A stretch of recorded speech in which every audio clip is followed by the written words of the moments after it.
Assalamualaikum sahabat Saur Sepuh, apa kabarnya kalian hari ini? Semoga kalian sehat selalu, juga semoga kalian selalu ada dalam lindungannya. Di video kali ini, kita akan mengupas sedikit dari biografi tokoh ulama yang pendapatnya tersebar dan mazhabnya bertahan sampai saat ini, dan kita, sebagai warga Indonesia yang mayoritasnya penganut mazhab Imam Asy-Syafi'i, tentulah harus untuk mengetahui sedikit banyak dari kisah dan biografi beliau rahimahullah, yang pendapatnya kita ikuti pada hari-harinya. Namun, sebelum admin melanjutkan isi videonya, ada baiknya kalian tekan tombol like, subscribe, juga jangan lupa komentar positif agar admin tambah semangat membahas suatu cerita legenda, misteri, juga tokoh agamawan atau negarawan yang ada di sekitar kita.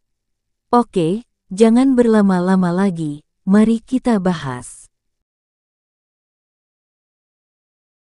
Imam Syafi'i merupakan seorang mufti besar umat Islam yang juga pendiri dari mazhab Syafi'i.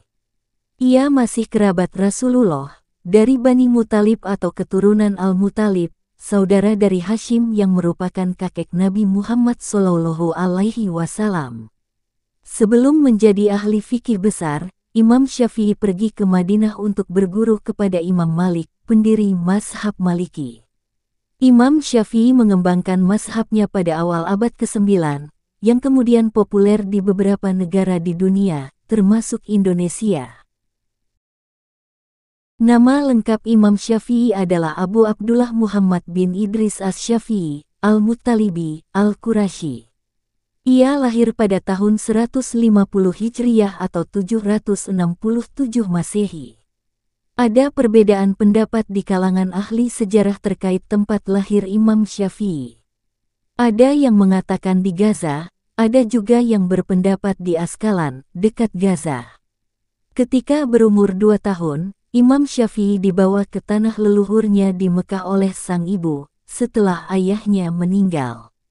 Sejak kecil, Imam Syafi'i pandai dalam sastra Arab, di mana ia mampu menghafal berbagai syair-syair Arab.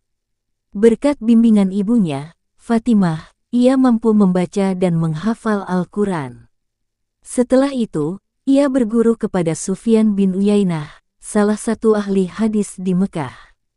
Imam Syafi'i juga berguru kepada Muslim bin Khalid Al-Zanji, yang merupakan ahli fikih di Mekah. Pada 780, ketika berusia 13 tahun, ia berangkat ke Madinah untuk berguru kepada Imam Malik, yang merupakan ahli fikih dan hadis sekaligus pendiri mazhab Maliki. Dari Madinah, Imam Syafi'i sempat mendapatkan pekerjaan di kantor pemerintah di Yaman. Namun, ia ditangkap oleh polisi Kekhalifahan Abbasiyah karena dituduh berafiliasi dengan organisasi ilegal. Imam Syafi'i lantas dikirim ke Baghdad, Irak, untuk diadili langsung di depan Khalifah Harun al-Rasyid. Beruntung, ia mampu membela diri dan akhirnya dilepaskan, kemudian pindah ke Baghdad pada 801 untuk berguru kepada Muhammad bin Hasan Asy-Syaibani tentang fikih Hanafi. Setelah bebas, Imam Syafi'i kembali ke Mekah untuk kemudian mengisi kajian fikih serta memberikan fatwa di Masjidil Haram.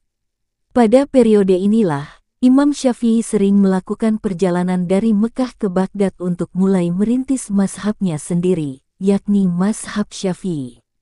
Selama mengembangkan mazhabnya di Baghdad, Imam Syafi'i mulai muak dengan Kekhalifahan Abbasiyah yang kerap terlibat dalam perang saudara.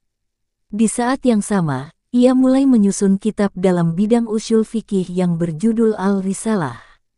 Selain itu, ia juga mengarang kitab di bidang fikih yang berjudul Al-Hujjah atau yang dikenal dengan mazhab Qadim.